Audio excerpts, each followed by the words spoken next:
Bueno, buenas tardes. Simplemente saludar y agradecer a María Socorro por estar participando hoy día con nosotros. Decirle que para la Facultad de Artes Liberales el doctorado representa el punto más alto, digamos, de todo lo que significa un programa integrado, tanto de investigación como de posgrado, que nuestra facultad ha venido desarrollando ya hace muchos años y que en el último tiempo hemos podido incrementar fuertemente. Dentro de eso, el doctorado ya con 2 generaciones y con el llamado a la tercera generación, además de una próxima acreditación, da cuenta un poco del espíritu que trasciende en nuestra facultad de integración, de interdisciplinariedad, de trabajo conjunto y donde las temáticas que busca el doctorado desarrollar son muy centrales en los aspectos o en algunos de los aspectos que los distintos departamentos que conforman la facultad eh, buscan desarrollar. Así que sin más, nuevamente decirle a María Socorro que ahora la vemos vía Zoom, que estábamos hablando recién respecto a eso y que esperamos en algún momento más adelante poder tenerla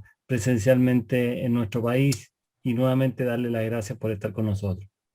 Muchas gracias. Muchas gracias, decano. Mi nombre es David Rex y yo soy director del doctorado en estudios americanos. La verdad es que es una gran oportunidad tenerte con nosotros en este evento. Como ha dicho el decano, y bueno, buenas tardes a todas las personas que nos están escuchando en este momento. Como ha dicho el decano, estamos en nuestro vamos a empezar el tercer año a partir de agosto, ¿no? Entonces estamos en todo el proceso también de postulación al doctorado. El doctorado ha sido uno de los programas de posgrado más importantes que hay en la facultad, junto con los magíster y los diplomados. Es un programa interdisciplinario, como ha dicho el decano, que reúne los saberes y la profesionalidad, el conocimiento de un profesorado en diferentes disciplinas, ¿no? En disciplinas como la historia del arte, la literatura y la filosofía, para enfocar el programa de investigación del doctorado en dos líneas de investigación que son las que estamos siguiendo y que obviamente están sustentadas por la excelencia investigativa que hay dentro de nuestra facultad. Y estas dos líneas son, por una parte, nosotros trabajamos la circulación de ideas, de saberes, de elementos tangibles, en un ámbito, como es un doctorado en estudios americanos, en un ámbito hemisférico, ¿no?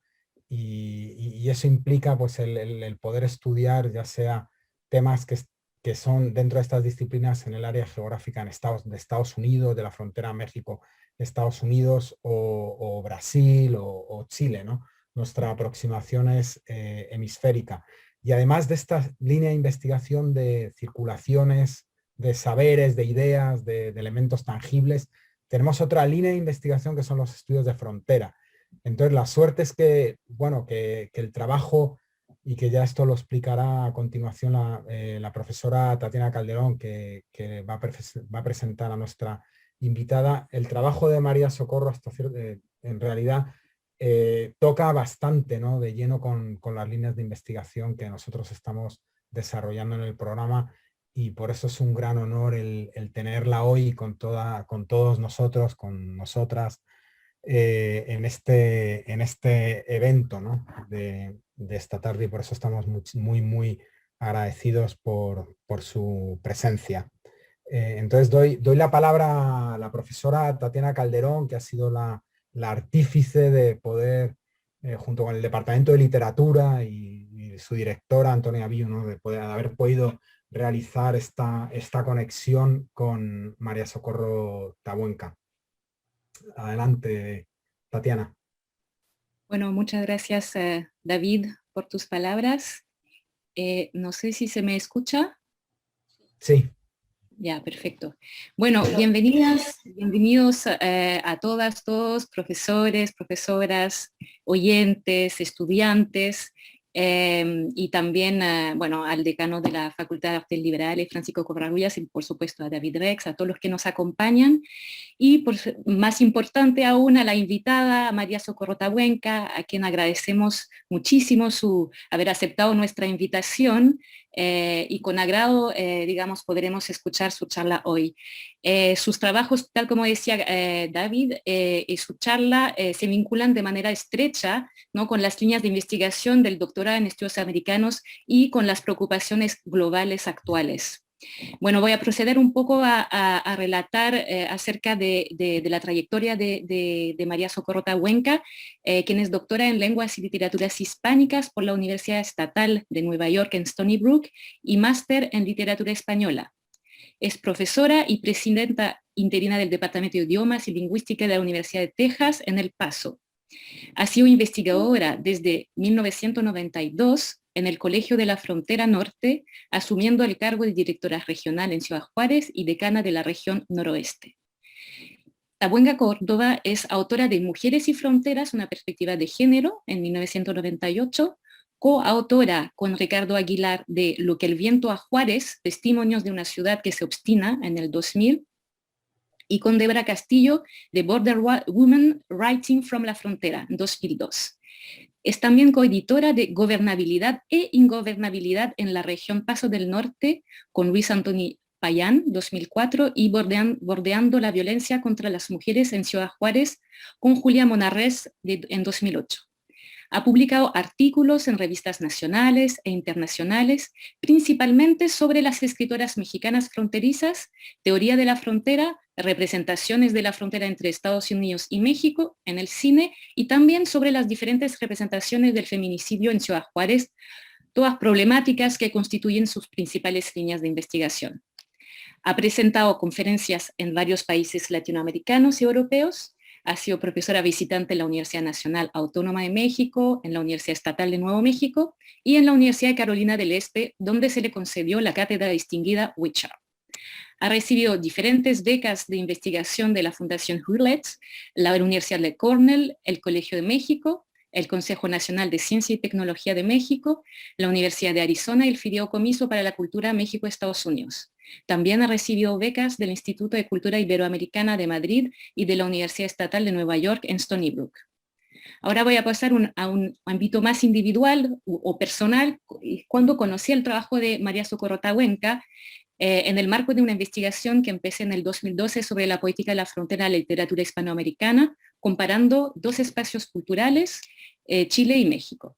Y en ese entonces leí con atención su artículo de 1997 titulado Aproximaciones críticas sobre las literaturas de las fronteras, en el cual presentaba y analizaba diferentes perspectivas críticas y teóricas sobre estas literaturas desarrolladas a partir de los años 80 cerca de la frontera México-Estados Unidos.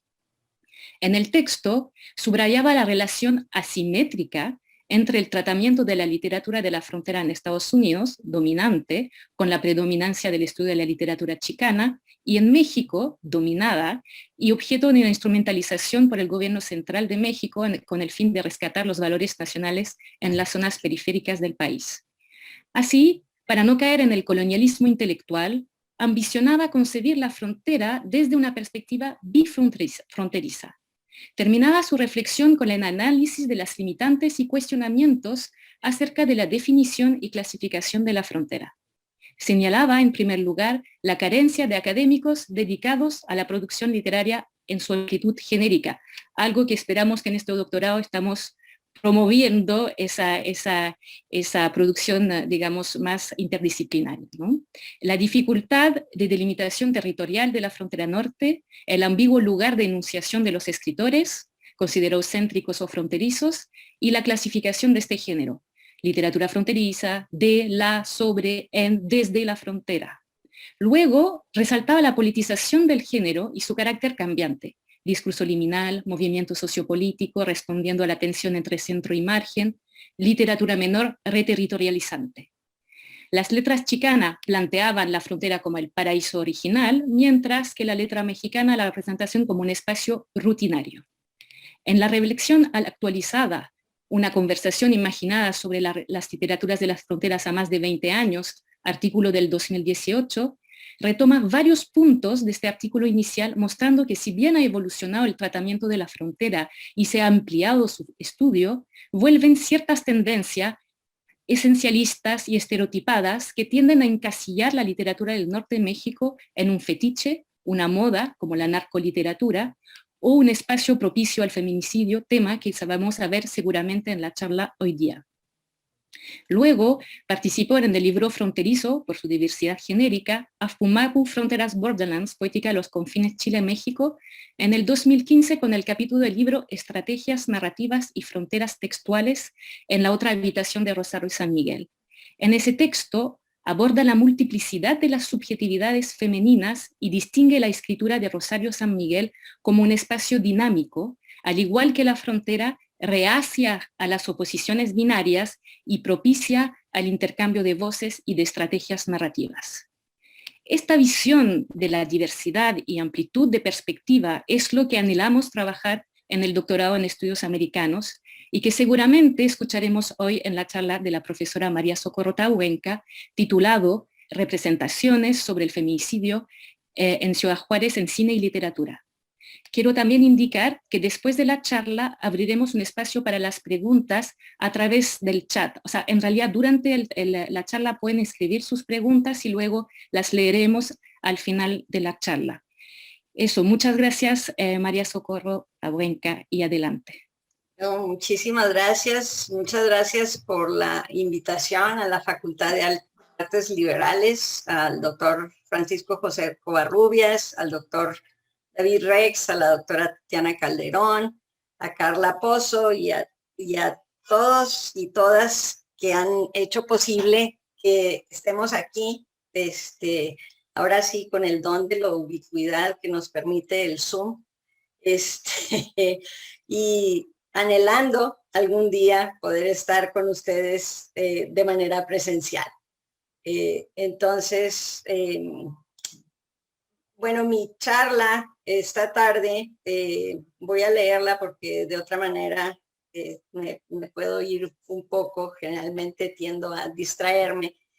Y aparte de, digamos, de una investigación mucho más amplia que tengo en curso, en donde veo diferentes artefactos culturales y analizo el feminicidio desde, digamos, el feminicidio en Ciudad Juárez particularmente, tanto en cine, en literatura, y literatura son obras de teatro, en obras de arte, performance, etcétera. El día de hoy me voy a concentrar básicamente en el cine y la literatura, y va a ser, digamos, una visión panorámica de algunos escritos, algunas películas, y sobre todo de ubicar el feminicidio dentro del contexto de la frontera en Ciudad Juárez y El Paso.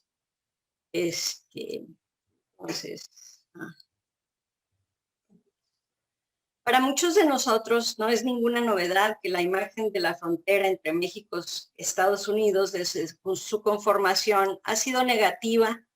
Lo anterior debido a un sinnúmero de circunstancias como la expansión de Estados Unidos hacia el oeste, la guerra de Texas, la lejanía de las ciudades fronterizas con los centros de poder, el racismo estadounidense, el centralismo mexicano y las distintas actividades ilícitas o lícitas que se han llevado a cabo, sobre todo a partir de los años 20 del siglo pasado en la región.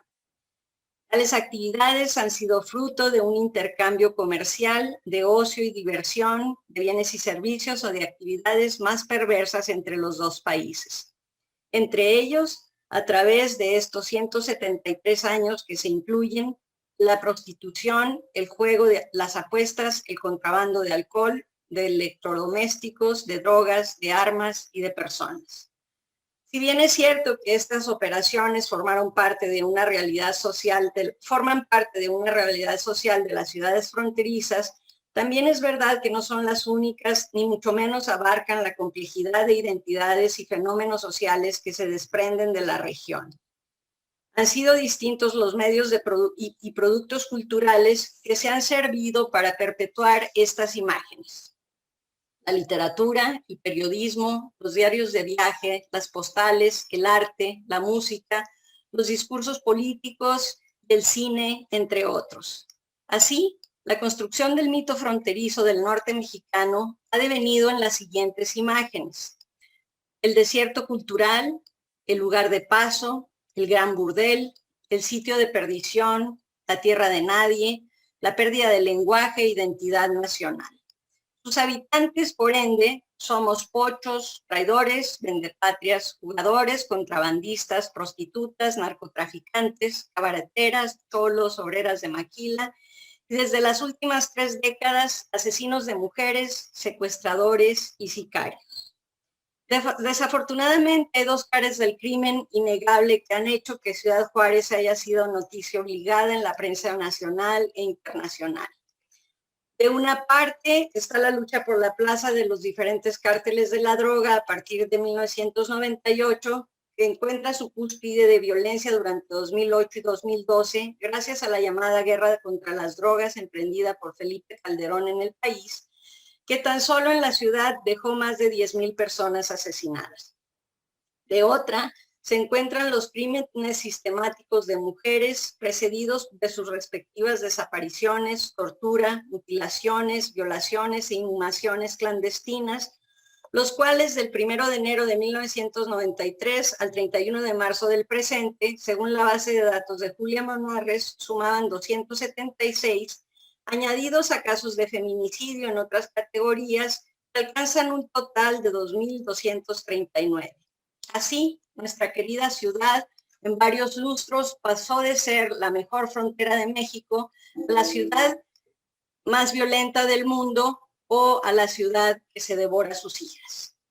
En 1993, cuando los periódicos nos despertaron con la terrible e inconcebible noticia de que los cuerpos de 9 jóvenes mujeres habían aparecido en las afueras de la ciudad, todos ellos perpetrados aparentemente por un asesino serial, lo más asombroso de este caso es que en la historia roja de México contemporáneo hasta entonces no había registro de un acto de tal envergadura, salvo el de Goyo Cárdenas en la década de los 40 en el Distrito Federal, el de las hermanas Valenzuela, las Poquianchis, en los 60 en el estado de Guanajuato, o el de Adolfo Jesús Constanzo y sus seguidores, los narcosatánicos, en Matamoros, Tamaulipas, en los años 80.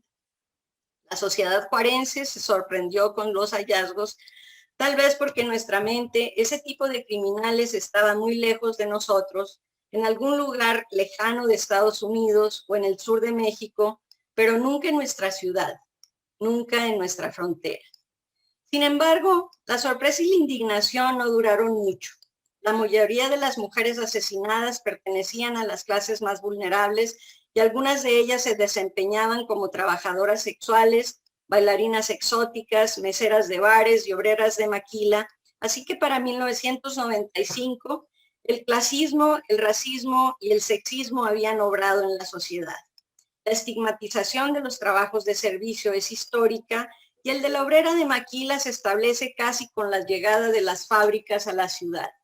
En 1993, un año después de la firma del Tratado de Libre Comercio de América del Norte, cuando comenzaron los asesinatos en serie, la imagen de la trabajadora maquiladora ya estaba estigmatizada. No solo era pobre, morena, inmigrante, sino que también se le percibía como una mujer de cascos ligeros porque había conseguido cierta autonomía económica y ya no dependía de los varones o de la familia para sostenerse.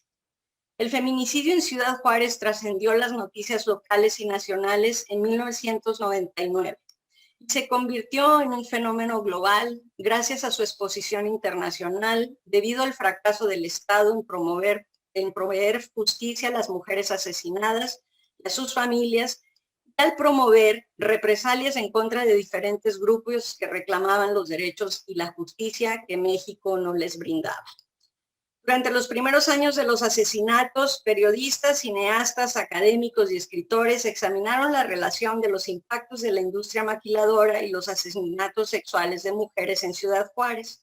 Académicas como Alicia Camacho Smith, Rosalinda Fregoso, Alicia Gaspar de Alba y Melissa Wright, entre otras, coincidieron que las conclusiones de sus estudios, que para las empresas transnacionales estas mujeres son objetos sujetos desechables, que pueden explotarse y reemplazarse sin tener ningún escrúpulo en el caso de sus trabajadoras, que han sido secuestradas, violadas, torturadas y asesinadas.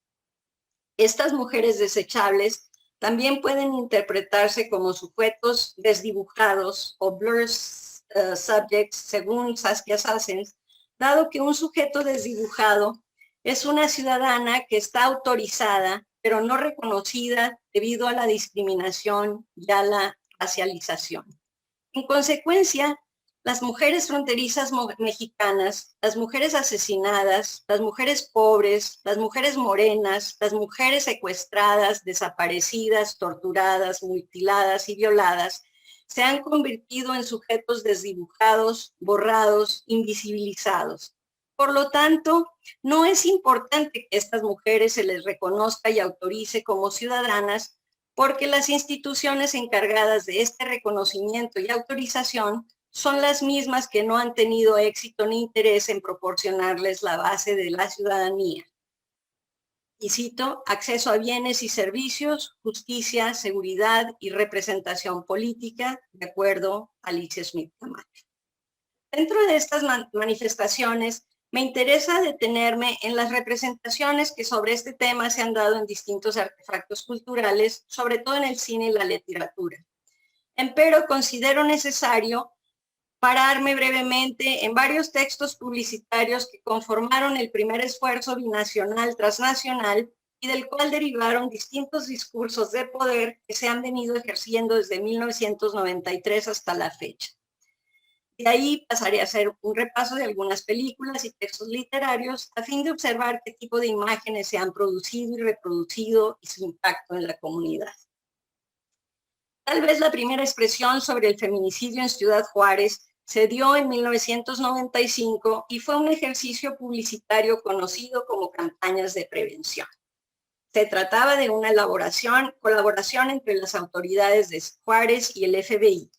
La campaña dio lugar a una producción cultural que se convirtió en un infortunio. Las representaciones de las posibles víctimas o mujeres vulnerables insistieron en el discurso de las autoridades de Chihuahua. Las mujeres asesinadas eran sexoservidoras y fueron asesinadas porque su trabajo era arriesgado. Por consiguiente, la campaña advirtió a las mujeres jóvenes pobres que no salieran de noche, que no fueran de fiesta, que no se vistieran provocativamente, que no hablaran con extraños. En otras palabras, que se aislaran y permanecieran en la esfera privada. Las autoridades pedían también a estas mujeres que renunciaran a su derecho a ser libres, a su circulación, al trabajo y al tiempo libre. También recomendaron a los hombres que mostraran su machismo u hombría cuidando de sus mujeres. Cuando protestamos, la respuesta de la administración municipal de Juárez fue que los anuncios los había aprobado una asesora del FBI sobre crímenes sexuales. Debido a su contenido, considero que estas campañas las trataban de utilizar las estructuras hegemónicas como método de control sobre las mujeres jóvenes, pobres, sexualizadas y racializadas. Como resultado, la representación cultural de las mujeres de Juárez en las campañas de prevención no ayudó a las víctimas ni a sus familias ni al público en general. Solo reforzaron la idea de que las mujeres estaban siendo asesinadas porque eran libertinas o se la habían buscado. Este ha sido un discurso perverso que ha perdurado en el sentido común de muchos habitantes, no solo de la ciudad, sino de diversas geografías. En 1999, el taller de narrativa de Ciudad Juárez, integrado por 7 escritoras y periodistas de la ciudad, Rory Benítez, Adriana Canta, Patricia Cabrera, Guadalupe de la Mora, Isabel Vázquez y Ramona Ortiz, publicaron El silencio que la voz de todas quiebra, el primer testimonio que reconstruye fragmentos de la vida de 7 jóvenes asesinadas: Silvia Elena, Elizabeth, Olga Alicia, Sagrario, Argelia, Adriana y Heréndira, e integra una investigación hemerográfica de los crímenes, así como comentarios y reflexiones.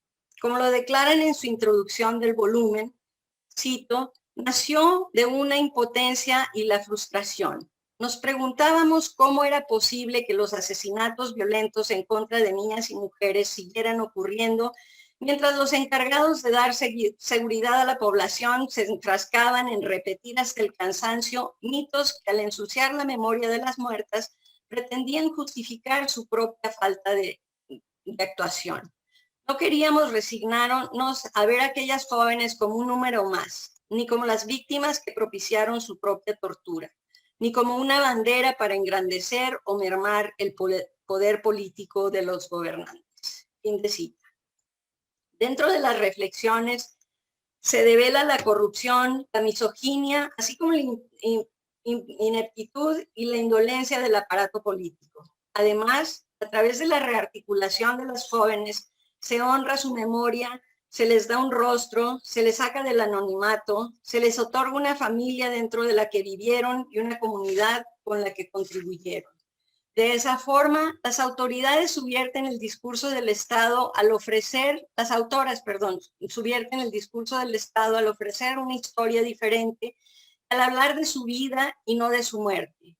Silvia Elena, cito, cuando estaba chiquita decía que quería ser enfermera, pero ya cuando creció dijo que no, que esa profesión no le gustaba, pero sí estudió algo de eso. Olga Alicia siempre fue buena estudiante, pero de todas las materias, la que más le gustaba era español, su área favorita, las composiciones. Sagrario quería aprender a tocar guitarra que había comprado para animar la misa del domingo. Quería aprender inglés y mejorar su situación y la de su familia. Argelia era alegre, de carácter fuerte, muy impulsiva y rebelde. Fin de cita.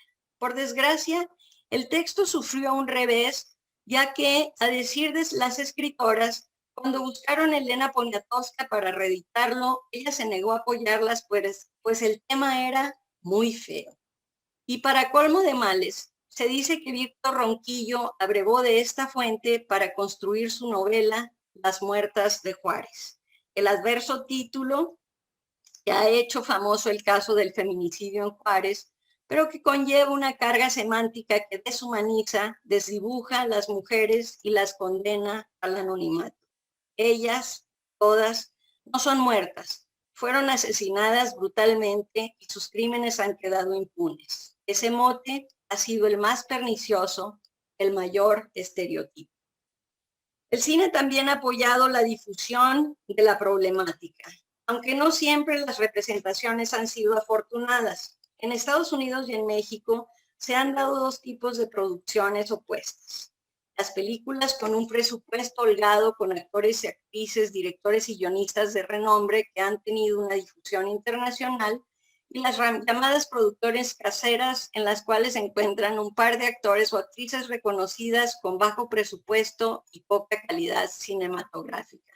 En algunas ocasiones, muy poca calidad cinematográfica.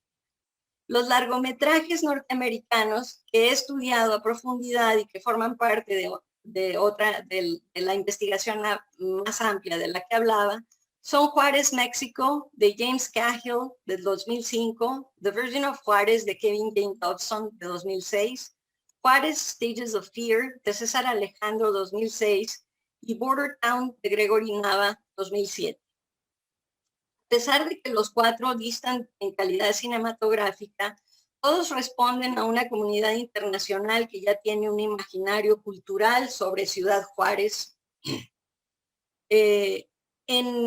producido en gran parte por la hegemonía estadounidense.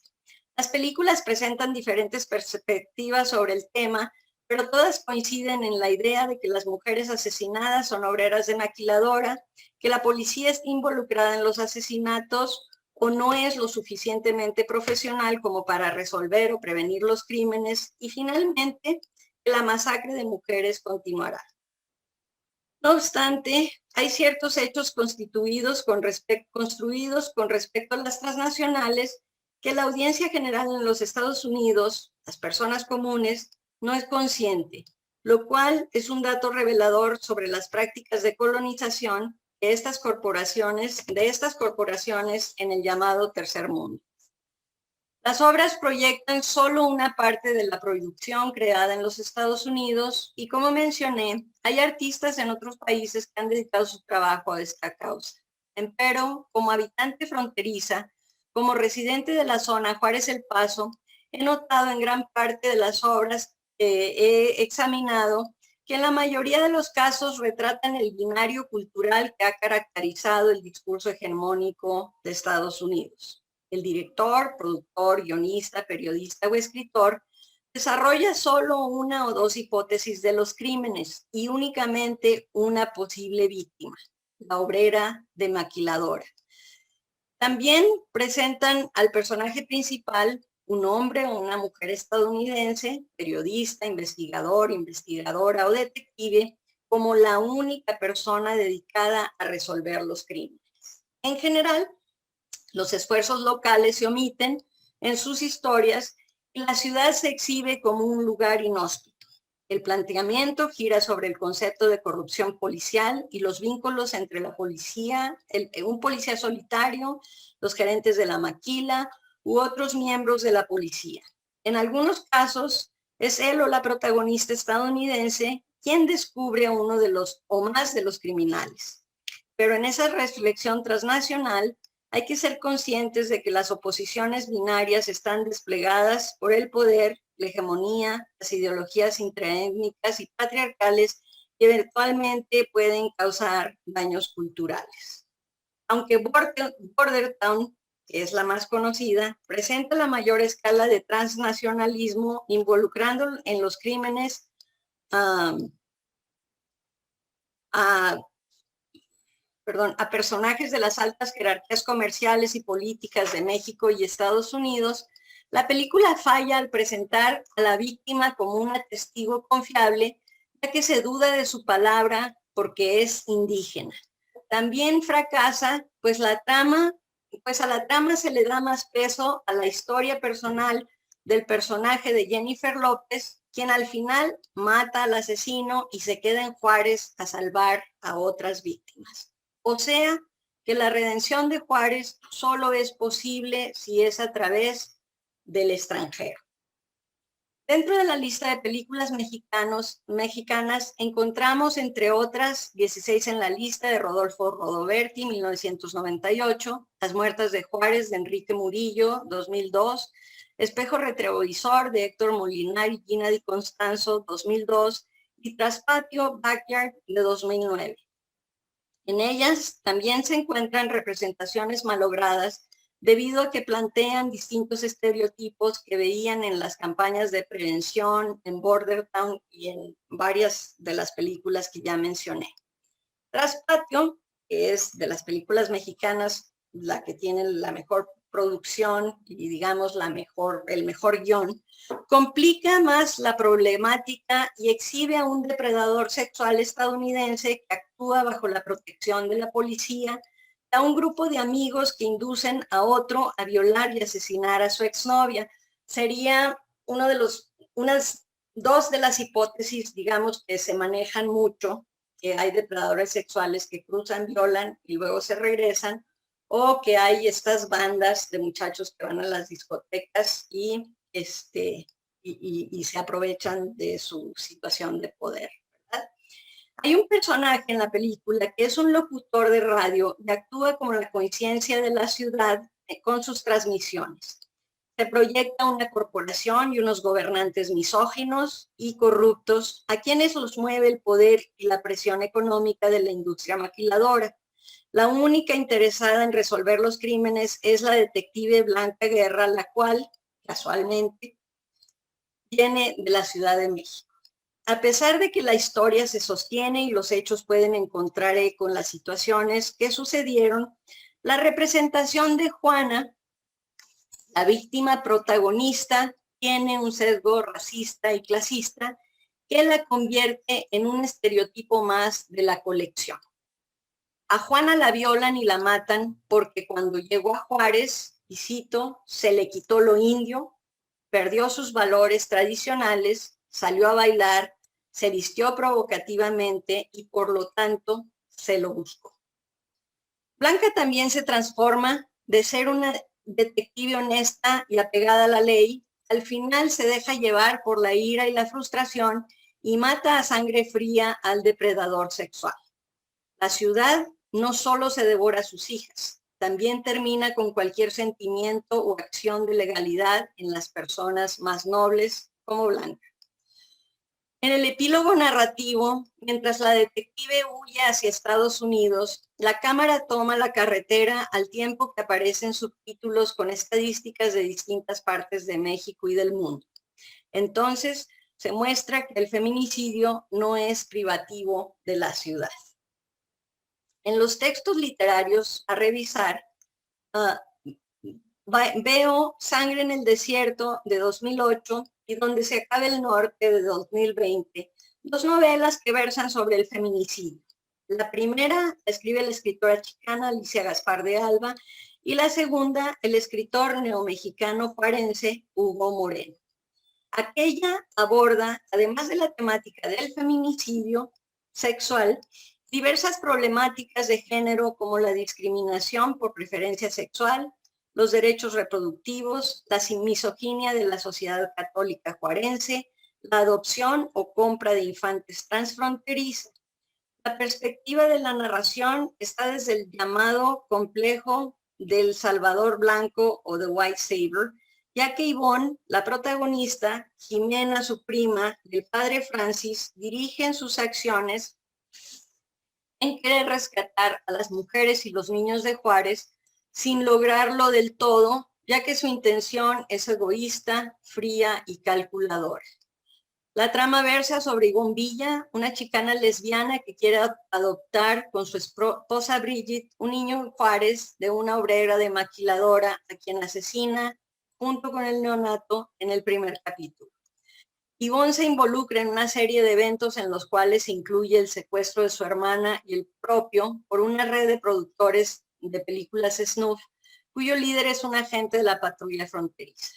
El resultado final será una caricaturización de los personajes por medio de las actitudes estereotipadas, lugares comunes, diálogos construidos con frases hechas y la polarización entre ellos y nosotros. Ellos serían los de Juárez, sus habitantes, su cultura, su inseguridad, su caos, su geografía, su suciedad, y nosotros habla del Paso, o los de Estados Unidos, su limpieza, su seguridad, su orden, su comida. Las mujeres asesinadas tampoco se escapan del estereotipo. Son obreras de maquila, empobrecidas o trabajadoras sexuales que habitan en lugares sin servicios, sucios y miserables. Las descripciones de los crímenes emanan una narrativa forense y los cuerpos feminizados pareciera que con ellos se volvieran a violentar. Y cito, el cuerpo yacía boca abajo entre los matorrales de mezquite, las piernas abiertas, las manos esposadas sobre la cabeza, la parte del cuerpo expuesto, las piernas, las nalgas, habían sido comidas por los carroñeros. Tenía una botella de J&B inserta en el ano. La tierra apestaba a orina y a carne podrida. Fin de cita. La novela tiene un final desafortunado y abrupto. Como bajado del cielo, aparece un policía americano que la salva a ella y a su hermana, mientras que las mujeres empobrecidas de Juárez se les asesina y deposita en los vertederos y sus cuerpos se exhiben como trofeos de guerra. Una resolución fácil y feliz para un problema difícil e infeliz. Quisiera pensar que esta caricaturización y esta historia es para poner en evidencia precisamente los discursos misóginos, clasistas, racistas y xenófobos. Sin embargo, las actitudes de los personajes, mayormente de Ivonne, Jimena y Francis, no dejan mucho margen de error para asegurar. Ivonne, al final, adopta a otro bebé y regresa a Los Ángeles a terminar su tesis doctoral. Donde se acabe el norte, novela de reciente publicación, es un relato histórico dentro del cual el feminicidio se traza desde la época de la colonización de Nuevo México en el siglo XVII y llega a nuestros días. En el trayecto toca los asesinatos de mujeres indígenas en Canadá, y va tratando a cuentagotas la problemática de Juárez. Resulta interesante contrastar ambas novelas, ya que en la de Gaspar de Alba los discursos colonizadores son los de Ivonne, Jimena y Francis, mientras que en la de Moreno hay un intento por escapar de estos discursos, a pesar de que abunda en cómo se despojó de la tierra, de la lengua, de las costumbres, a los indígenas y a los españoles, así como a los mexicanos después de 1848. Un punto a señalar que llama la atención es que casi no hay descripciones de las víctimas, salvo cuando Uriel Diego, viajero del tiempo y protagonista, habla de la desaparición de Chayito y Lupita, dos indígenas piras que se cree que se las llevaron para venderlas como esclavas del incesto que sufre la esposa a manos de su padre y su hermano. En este sentido, la novela se cuida de no caer en lugares comunes y de proponer a su ex suegro y excuñado cuando dirigen una red transnacional de pedófilos que producen videos snuff, dentro de la cual se encuentran destacadas personalidades de la sociedad juarense y paceña. El narrador plantea un problema ético, pues su conocimiento sobre la red lo obtiene después de leer los diarios personales de Alma, y cuando ella lo cuestiona, él le promete no volver a tocar el tema. Empero, después de que su ex esposa se suicida, no sabe si entregarlos a alguien que los pueda hacer públicos por la promesa otorgada. En ellos, la mujer denuncia la corrupción a diferentes niveles, tanto en un lado de la frontera como en el otro. Y cito: pese a que una periodista ha inculpado a mi hermano de ser el autor intelectual y material de decenas de feminicidios, por falta de pruebas y por la enorme fuerza que ejerce la Santa Hermandad en la frontera, ni mi hermano ni mi padre han sido jamás aprehendidos ni interrogados por los crímenes que se les imputa, ni en México ni en Estados Unidos. Así, el autor se vale de una hipótesis que se ha manejado en crónicas periodísticas y añade un discurso de civilidad y solidaridad que, si bien notamos apenas en Sangre en el Desierto y en las películas comentadas, la solidaridad de Uriel no conlleva ningún beneficio personal, no cierra la historia con un final feliz o una venganza personal, no mata a los asesinos, sino que propone que los asesinos puedan ser personas conocidas y que la denuncia es la solución para combatir el problema, aunque su vida penda de ello.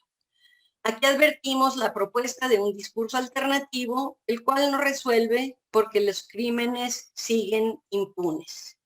Antígona, las voces que incendian el desierto, de 2004, de Perla de la Rosa, es una adaptación de la tragedia de Sófocles. En ella, de la Rosa propone la historia de Antígona, quien también busca sepultar un cadáver, el de su hermana desaparecida en Ciudad Tebas, una ciudad peligrosa para las mujeres. A la ciudad la gobierna Creón, un tirano que niega las desapariciones y asesinatos de mujeres y declara enemigo del reino aquel o aquella que insista en ello. Cito: desde la altísima responsabilidad que ustedes, ciudadanos, me confirieron al elegirme su gobernante, declaro que no hay muertas, que no existen cuerpos de identificar. Y eso es muy claro, no existe. Fin de cita. Al igual que la tragedia de Sófocles, plantea el conflicto entre la ley natural y la ley positiva, dentro de la cual la ley positiva de los hombres no puede estar por encima de las de los dioses. Por ello, la protagonista confronta a Creón a fin de poder encontrar a su hermana y darle sepultura. Al buscar a Polínice junto con Hemón, hijo de Creón, en la morgue, un guardia los arresta y los lleva ante el dictador, con quien entablan una discusión. Hemón reta a su padre y cito: prefiero ser esclavo de una mujer que esclavo tuyo. Fin de cita. Por lo que más tarde lo acribillan. El hijo ha roto el pacto entre varones y se ha rebelado contra el Estado. Por ello, debe morir. Después del asesinato, Antígona vaga por el desierto y en su parlamento final propone, como Moreno en su novela, que el sistema está corrupto, que promueve la impunidad y que solo la solidaridad de todos acabará con la problemática. Y sí, estás de luto, ciudad mía. Debes estar de luto. Han asesinado toda esperanza. te ha abandonado la ley.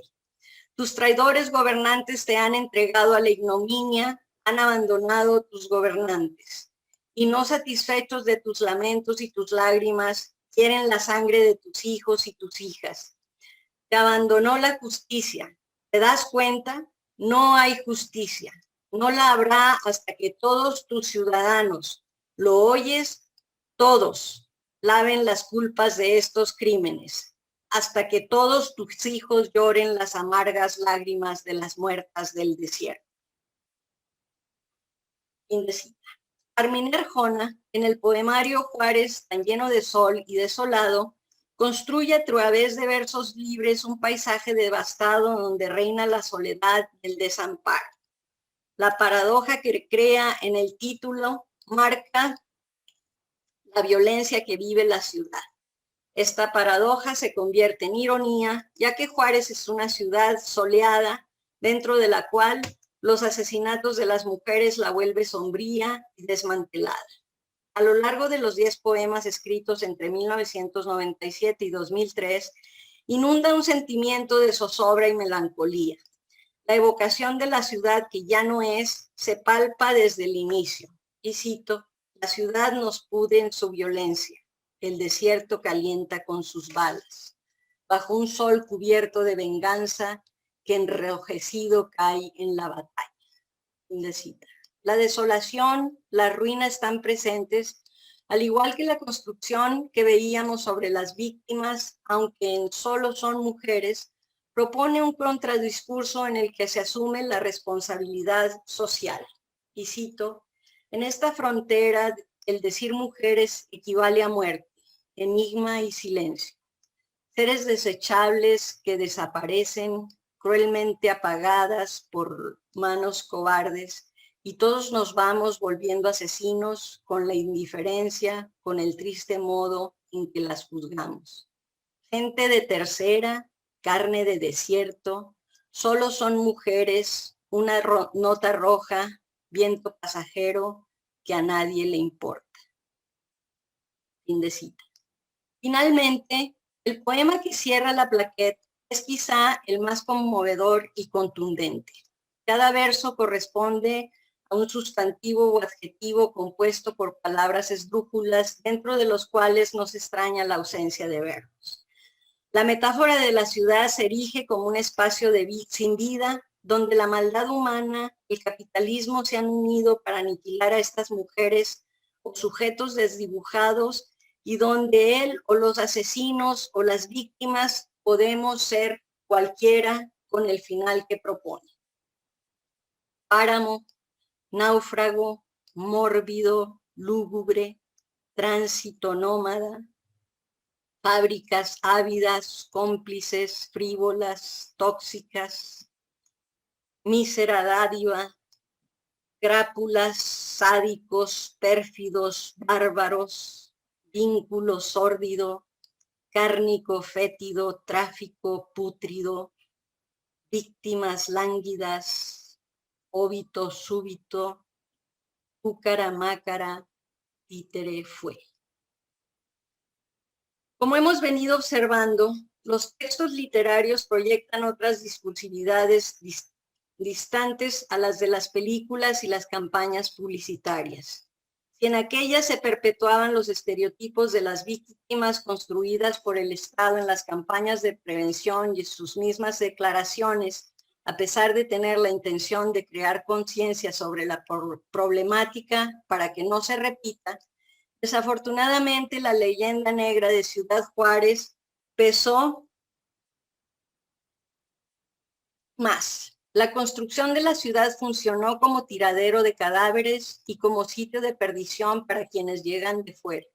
Las autoridades o eran corruptas o muy responsables. Las víctimas, aunque inocentes, eran testigos poco confiables o tenían que morir por andar en la vagancia. Pocos personajes tuvieron redención y la lucha era individual. Juárez se exhibió como ciudad donde hasta el diablo tiene miedo de vivir, a decir de Charles Powell. Contrario a ella, los ejemplos literarios brindados, que no son los únicos, muestran una ciudad que, si bien está en ruinas y presa de la impunidad y el silencio, Hay un llamado directo para actuar en solidaridad. Aparece una voz que denuncia, que llama a la fraternidad y sororidad en colectivo. Si bien los y las habitantes parecieran que están solas, siempre hay una reflexión ética para actuar. En este sentido, el discurso primigenio de Juárez, la mejor frontera de México, quizá no lo volvamos a escuchar más como un hecho, sino como una lectura de un anuncio al cruzar la frontera que nos saque tal vez una sonrisa. Sin embargo, para las poetas, dramaturgas, novelistas, como para un gran número de nosotros, habitantes, nos resulta urgente crear discursos alternativos que no oculten la verdad, pero que muestren las caras posibles de las múltiples realidades de nuestra ciudad. Por ello, cierro con la última estanza de los poemas por Ciudad Juárez de Rosina Conde, para la cual cualquier aclaración sale sobrando. Primero intentaron eliminarla a tiros, después a cuchilladas, más tarde con una K-47 y dispersaron sus miembros por la ruta del olvido. Habían llegado los cárteles, luego la milicia, mas no pudieron con ella. Heroica, incólume, rutilante, Juárez se yergue con los ojos de fiesta, con su luto a cuestas, sí, pero airosa, altiva y cachonda, con más fuerza se levanta, con más ímpetu, más ganas de vivir y de mostrarse. Reza el dicho, cuando uno esparce granos de arroz en su camino, aunque 1000 detrás vengan barriendo, no lograrán limpiar. Muchas gracias. Muchas gracias, María Socorro. No sé si está David o están por aquí. ¿Hay preguntas? Sí. No veo preguntas en el chat. ¿Hay alguna pregunta para nuestra invitada?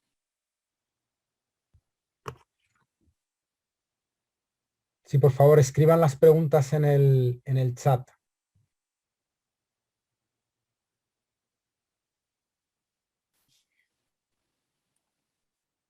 Bueno, tú, David, ¿quieres empezar con una pregunta? Sí, yo tengo muchas, pero voy a hacer una. Muchísimas gracias, María Socorro. Me ha encantado tu presentación. Gracias.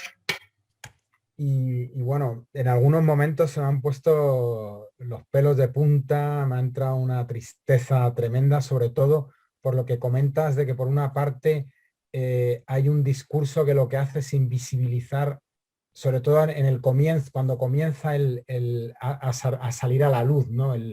Todo el problema que está habiendo en Ciudad Juárez, y luego cuando empiezas a hablar de las personas, los nombres, ¿no? Ese libro que hay que lo que hace es individualizar y tratar la vida o sacar a la luz la vida de esas siete mujeres, ¿no? O sea, eso es un relato terrorífico y terrible. Yo me gustaría saber, porque tú eres, no sé, o sea, sé que El Paso y Ciudad Juárez son dos comunidades hermanas. En realidad cuesta pensar, yo viví en Texas mucho tiempo, tengo muchos amigos de Laredo, Texas, y mis amigos de Laredo me hablaban, no ahora ya con el tema del narcotráfico, ¿no? El tema del narcotráfico lo cambió todo, pero a mí me comentaban mis amigos de Laredo y de McAllen también, en la zona del Valle del Río Grande, que ellos son mexicano-americanos, o sea, ellos son lo que se llamaría en Estados Unidos ethnic Mexicans, ¿no? Pero son estadounidenses. Pero ellos tenían una vida que era como multinacional, en el sentido que ellos cruzaban la frontera para comer, ellos iban y venían, iban a comprar medicamentos porque era más barato, iban a comprar cosas, luego volvían. La gente del otro lado cruzaba la frontera para comprar electrodomésticos, para comprar cosas que son más baratas. O sea, había un flujo continuo de personas hasta que comienza este tema del narcotráfico. A mí lo que me gustaría saber es, siendo Ciudad Juárez, hoy se considera hoy en día la ciudad más violenta de México, El Paso es la urbe más segura de todo Estados Unidos, curiosamente, de todas las urbes de Estados Unidos, El Paso es la más segura de Estados Unidos. ¿Qué pasó con esa comunidad que era binacional? ¿Continúa? ¿La gente sigue pasando de un lado a otro? ¿O es algo que se ha roto, como en el caso de Laredo? Por lo que me dicen mis amigos de Laredo, ya no cruzan tanto, ya no pasan, ya no hay esa fluidez que antes existía. Bueno, Gracias. en realidad yo siempre he dicho que no somos ciudades hermanas, que somos más bien parientes lejanas, porque, digamos, la infraestructura es diferente, la cultura, querer y no, cuando la gente habla de que somos iguales y todo eso, la verdad yo tengo mucha reserva, porque existen, digamos, todavía estos roces, digamos, identitarios, ¿no? Hay quienes se sienten muy mexicanos a pesar de que hayan nacido acá en El Paso. En este momento me encuentro en El Paso. Y hay algunos, digamos, y los mexicoamericanos, hay algunos que se sienten muy americanos, que no quieren saber nada de México. Es decir, todo este roce, digamos, ha existido siempre. El cruce era mucho más ágil, definitivamente, hasta antes de la violencia que irrumpe en Juárez en enero del 2008 y que baja, digamos, en 2012 y que en este momento, digamos, ya no está considerada como la ciudad más violenta del mundo porque pues, el narcotráfico migra, ¿verdad? Y se va a otras localidades y demás. A partir de que baja la violencia, hay gente que, digamos, que empieza a cruzar y pues hay mucha gente que tiene su vida en los dos lados. Digamos, mis papás, hasta el año pasado que falleció papá, vivían en Juárez y nosotras pues todavía vamos a la casa a ver mientras vemos a ver qué hacemos. Mi tía vive allá, tenemos a la familia, amigos y demás, ¿no? Básicamente, hay muchos de nosotros que ese tráfico lo continuamos teniendo. Yo muchos años, cuando estaba en el Colegio de la Frontera, cuando estudiaba aquí en la universidad, vivía en Juárez, entonces cruzaba para acá todos los días para venir a la escuela. Después, cuando salí del doctorado, conseguí trabajo en el Colegio de la Frontera Norte en Juárez, entonces viví aquí e iba a trabajar todos los días a Juárez. Es decir, hay mucha gente todavía, precisamente gerentes de maquila y demás, que viven en El Paso y trabajan en Juárez o viceversa, ¿verdad? Ahorita, bueno, a partir de la pandemia, los ciudadanos mexicanos no pueden cruzar al Paso a menos de que tengan alguna cita médica o los llamados viajes esenciales. Entonces, en ese sentido, cualquier forma, por ejemplo, por los cruces normales, las colas a veces son larguísimas y los oficiales de migración, pues yo no sé qué pasa con ellos. El otro día uno de mis alumnos me comentaba que tenía que venir al Paso para sacar su número de seguro social. Él vive en Juárez, es mexicano, y entonces le tocó la cola a pie, más o menos casi a mitad de puente. Digamos, esa es una cola que en tiempo normal tú cruzas en 10 minutos, 15 máximo. Se tardó 2 horas y media. ¿Qué estaban haciendo? ¿Qué les pasaba? ¿Por qué se detuvieron? ¿Quién sabe? Y en esa parte específica es lo que le llaman no man's land. Es decir, entre la mitad del puente y que sales ya del cruce migratorio, de presentar los papeles y demás, ellos pueden hacerlo contigo lo que les dé su gana. Te pueden encerrar, te pueden desaparecer, te pueden dejar ahí el tiempo que ellos juzguen necesario por cualquier razón, ¿verdad? Entonces, en ese sentido, pues ahí depende mucho de ellos y depende mucho también de las políticas entre Washington y México. Ahorita, por ejemplo, cada mes dicen, ya se va a abrir y acabo de ver la noticia hoy que al parecer ya se fueron, cada mes se van un mes más porque han subido los casos o porque, por ejemplo, en este momento el estado de Chihuahua está en anaranjado, entonces, pues, digamos, El Paso no quiere, porque El Paso no es mucho Texas, ¿no? El Paso más bien, la cultura del Paso es más bien Nuevo México.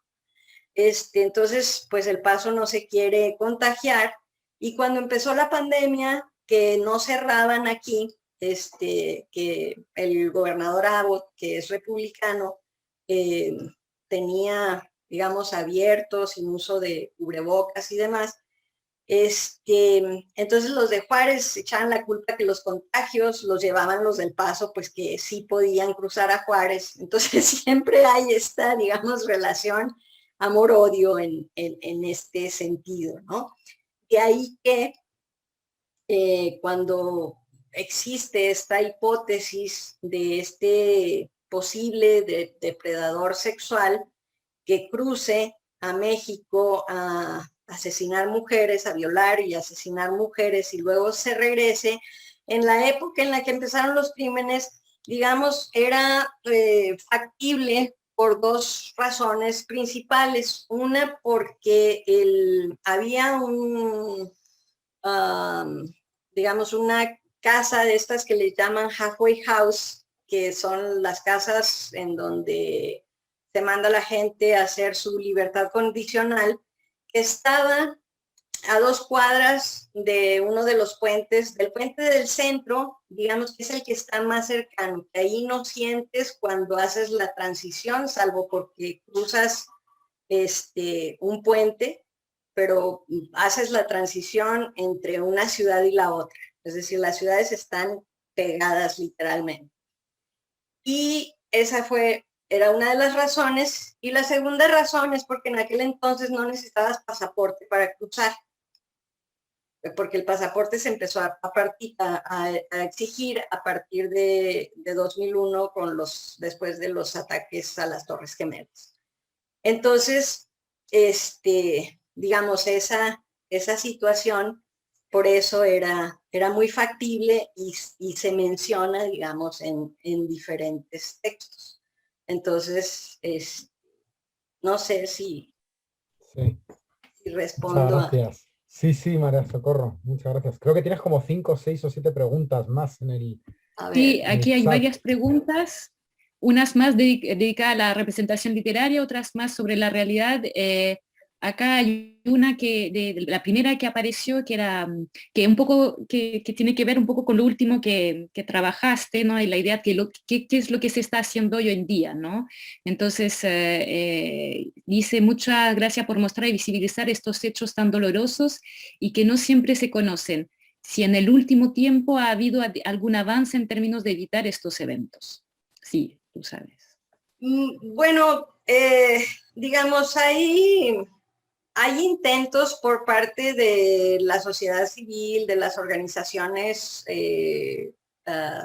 digamos, de las organizaciones de la sociedad civil. Desafortunadamente, yo creo que de pronto llega un cansancio, ¿no? En la gente. Es decir, ayer aquí en casa comentábamos, cuando hablábamos precisamente, que hablaba yo del mito de la frontera, y entonces estábamos comentando, es que de pronto cuando tú viajas y dices que eres de Juárez, luego te preguntan, antes era y no te matan, y matan muchas mujeres y esto, y entonces casi se imaginaban que el espacio se las iba a devorar, ¿no? Y luego ya con la guerra del narco, pues entonces variaba un poco la pregunta.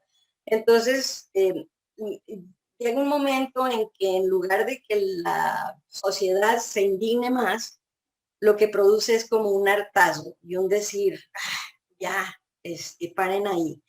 El problema mayor que yo veo en este momento es que ya no están apareciendo mujeres asesinadas como aparecían antes. Es decir, ahora simplemente desaparece. Que ese es un problema más grave, ¿no? En el sentido de que el número de mujeres desaparecidas, no lo tengo, pero es muy alto. Quisiera detenerme un poquito aquí para hacer una, digamos, una aclaración, que cuando pasé la gráfica, digamos, de las primeras dos gráficas de la base de datos de Julia Monarres, que habla de 2.239 mujeres asesinadas desde 1993 hasta el 31 de marzo de este año. Ahí, digamos, se incluyen diferentes categorías de feminicidio. Y los 239 que mencionamos son este tipo de feminicidio por el cual Juárez es reconocida. Es decir, este feminicidio que Julia Monarres llama feminicidio sexual sistémico, que es precisamente cuando secuestran a las mujeres, las torturan, las violan, bueno, que la violación es una forma de tortura, ¿verdad? Las matan, las descuartizan o las desmembran y luego las tiran, digamos, en diferentes partes de la ciudad. Entonces, estos casos son, digamos, 229 o 49, no recuerdo bien el número. Entonces, cuando de pronto la fiscalía o la policía dice, es que nosotros tenemos el 70% de los crímenes resueltos.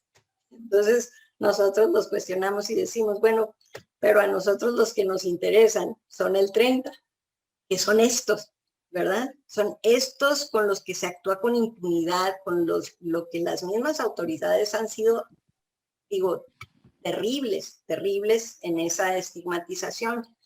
Entonces, digamos, las actividades que se hacen, pues, son ir a protestar en determinadas fechas,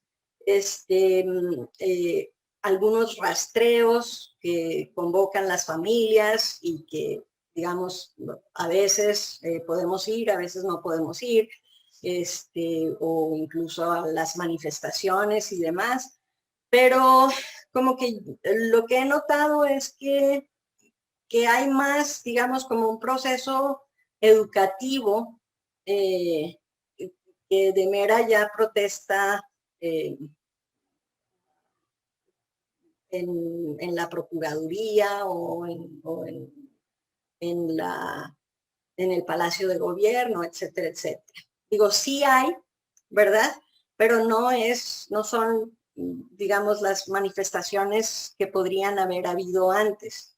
Que hubo algunas manifestaciones cuando empezamos a marchar en el 94, más o menos, pues éramos a veces 20 o 30 personas, ¿no? Y después nos fuimos juntando más y luego nos fuimos haciendo menos, ¿no? Dependiendo, yo creo que también de cómo nos encontremos. Entonces, no sé si respondí a la pregunta. Gracias. Gracias. Bueno, hay muchas otras preguntas, pero hay una que vuelve dos veces sobre la famosa obra, puede ser un poquito más, digamos, difundida en Chile, o sobre el feminicidio de Juárez, que es de 1666 de Bolaño, de Roberto Bolaño, y la parte de los crímenes. Y claro, ahí tenemos dos preguntas que se juntan. Una que dice cómo se inserta la novela de Bolaño en el tratamiento de la literatura con respecto a la representación literaria de los hechos de Juárez, y una otra que se parece, que has trabajado también con la parte de los crímenes de 2666, y cómo ves la representación de la violencia más oblicua, me parece, en relación con los artefactos culturales que has estudiado. Bueno, Personalmente, 2266, la parte de los crímenes, me perturba un poco. Y no sé si me perturbe por la manera en la que fue escrita, digamos, porque Bolaño nunca estuvo en Juárez y digo, y eso no tiene nada que ver, es decir, también quiero quiero dejar en claro que los de Juárez no tenemos es como los de la frontera, ¿verdad? Que no tenemos exclusividad para tocar esos temas, pero que se basa mucho, digamos, en el libro de Sergio González, Los huesos en el desierto. Y lo que me parece es que hay una... de hecho, lo tengo que volver a leer porque cuando lo leí hace casi cuando salió, me causó como, no sé, sentimientos encontrados. Esa es la palabra, porque me parecía que estaba leyendo, digamos, los reportes del forense. Y lo que se agregaba es que había un hombre que se orinaba. O sea, como que no había mucho,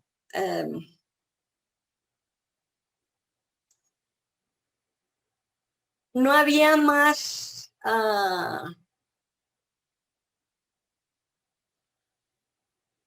como más compromiso, pues más, sí, no había, era como para mí era demasiado frío, ¿sí?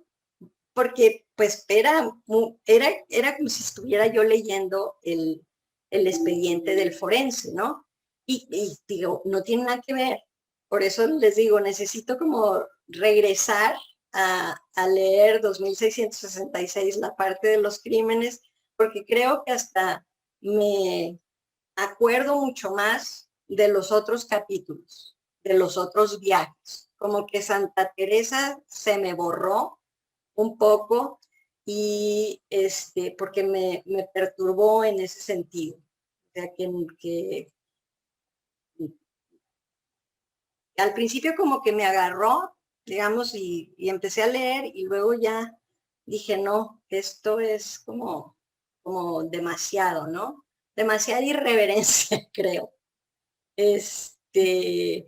Entonces, y está bien, pero de pronto es tal vez lo que les pasó a mis estudiantes cuando leímos Sangre en el Desierto, ¿no? Que había como una visión de estos mexicanos que están ahí, somos estos gringos que venimos a salvarlos, y que creamos este tipo de discursos, etcétera, etcétera. Y conociendo a Alicia Gaspar de Alba, sé que, y por eso digo, quisiera pensar que lo presenta de esa manera para subvertir precisamente ese discurso, para que nos choque, ¿no?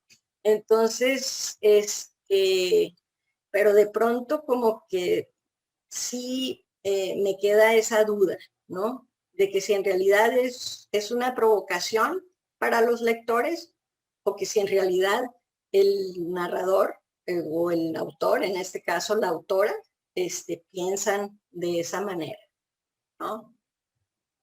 No sé, como que no respondí, creo, a la pregunta, porque en realidad como les digo, hace mucho que lo leí, me quedé como con muy mal sabor de boca y necesito releerlo, de hecho. Bueno, muchas gracias. Hay otra pregunta, comentario de Miguel López, tu vecino de Nuevo México. Dice, felicitaciones por la presentación. Margot Agostín también se unió a esa sonoridad global por la violencia de género. Me gustaría saber las cifras que presentas desde 2018. Bueno, las cifras que presento me las pasó ayer Julia Monarres, que son, a ver, porque es mi fuente, digamos, es mi fuente más es la fuente más fidedigna al respecto. No sé dónde están. Y me pasó muchas más, pero digamos, es feminicidio sexual sistémico organizado, que llama ella, es decir, es un grupo de personas, así como sería supuestamente los rebeldes o los ruteros o Sharif y varios más, ¿no? Y el feminicidio sexual sistémico desorganizado, que son casos, digamos, de algún asesino solitario, etcétera, etcétera, en donde no se ve que haya, digamos, una mano de digamos, de que haya más de 2 personas en ese sentido.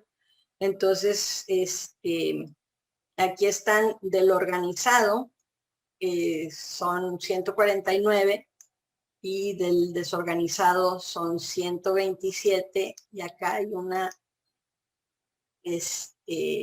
por año, desde el 93 hasta el 2021, y si se fijan ahí, en 2008, 2009, 10 y 11, y en 12 baja, porque es cuando empieza a bajar la violencia del narco.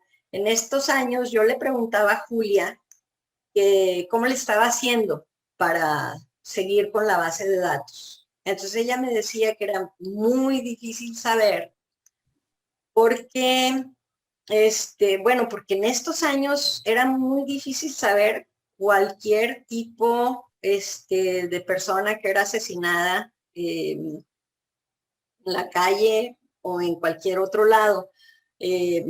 Alguna vez hubo un panel con el forense, con Julia y con otras personas que estaban haciendo investigación sobre violencia del narco. Y entonces el forense decía, bueno, se le juntaban los cuerpos afuera de la morgue. A veces tenía 40 cuerpos, digamos, en el patio del hospital, ¿no? Y decía a veces que iba el forense a recoger los cadáveres y que de pronto llegaba una camioneta y le decía, a ese sí te lo llevas, a este no te lo llevas, este me lo llevo yo, a este lo dejas por allá. Es decir, era muy difícil contabilizar. Entonces yo le preguntaba a Julia que cómo podría saber, sobre todo si se trataba de feminicidio sexual sistémico. Entonces decía ella que era prácticamente imposible porque a veces, digamos, las autopsias se hacían básicamente como al vapor, ¿verdad? A veces no se sabía si habían sido violadas o violados los hombres, o sea, había un problema muy grave. Entonces, aquí estos casos de feminicidio, seguramente varios de ellos serán porque estaban en el narcotráfico y digamos, pues eran mujeres que estaban en eso, o algunas otras mujeres que pasaban por ahí, o que como se dice que ha pasado en la pandemia, ha habido un incremento en la violencia doméstica y en los casos de feminicidio, no solamente en Juárez, sino en el país entero y en el mundo, al parecer, ¿no? No sé si le contesté ahí a Miguel. Gracias, María Socorro. Hay 2 otras preguntas que se aunan un poco, volviendo un poco a la representación de los feminicidios en la literatura del cine. Hay una pregunta de Paloma Reyes que dice, ¿en qué momento la representación cinematográfica y la literatura sobre los feminicidios se convierte en un instrumento político? Y otra que va hacia eso, pero la idea de si ha evolucionado con el tiempo la representación de los feminicidios. Yo creo que de todas maneras, aunque las representaciones a veces no sean tan, digamos, sobre todo en el cine, ¿verdad?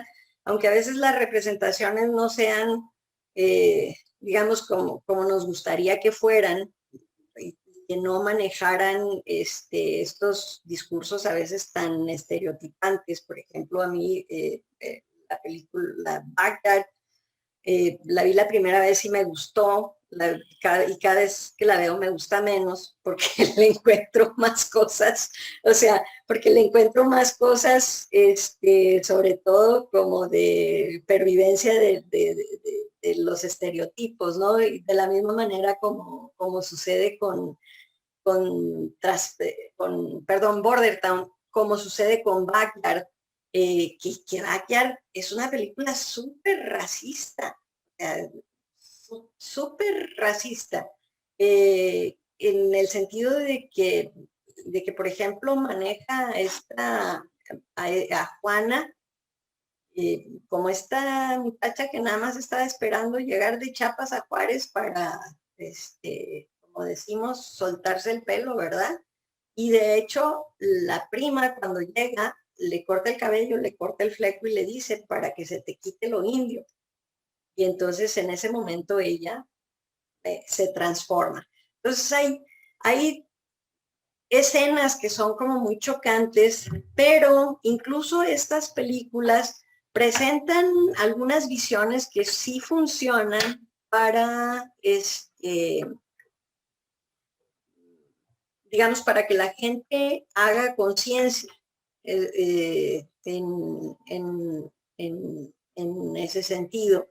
Hay algunas películas que no he visto todavía, que tengo que ver para ver cómo han seguido avanzando. Hay una película que no mencioné, que es de un productor aquí de Juárez, que es una película que la producción es muy mala, o sea, es muy mala. Tienen que volverla a hacer con otros actores y bajarle un poquito a la cursilería del personaje principal, pero me parece que es una de las, o sea, el guión es para mí el mejor guión de todos. Se llama la película Espejo Retrovisor, porque es una película que no resuelve, o sea, que deja, que digamos que la protagonista es una muchacha muy linda, muy buena, muy romántica, a veces se le cae la miel así en la pantalla, pero está muy bien presentado el feminicidio porque se habla de él a través de la televisión, a través de símbolos que hay en la ciudad, y nunca, digamos, sabemos que al final la secuestrarán y la matarán, ¿verdad? Porque se le presta mucha atención, pero es una película muy interesante precisamente porque presenta discurso alternativo. Por desgracia, no es una película que se haya difundido mucho. Me parece que está en la red, en la internet, y creo que sí, digamos, pienso que la literatura es todavía más combativa, es todavía, o sea, tiene mucha más propuesta, y sobre todo creo que de la literatura me quedaría con el teatro y con la poesía. Me parece que la novela todavía no, digamos, no tiene una presentación amplia, aunque donde se acabe el norte, tiene una propuesta muy interesante. No les cuento el final porque no se las quiero arruinar. Pero es, digamos, el protagonista, que es alguien que digamos, no es una persona con mucha conciencia a ese respecto, y es una de las cuestiones que le reclama la ex mujer. Al final de cuentas, reacciona de una manera que no nos lo esperaríamos, ¿no? Entonces, hay una toma de conciencia política, y el que el autor no se regodee con los crímenes y demás, me parece que tiene un acierto grande en la novela. Ahora, hay una parte histórica que es muy grande y una parte sobre feminicidio que es muy pequeña.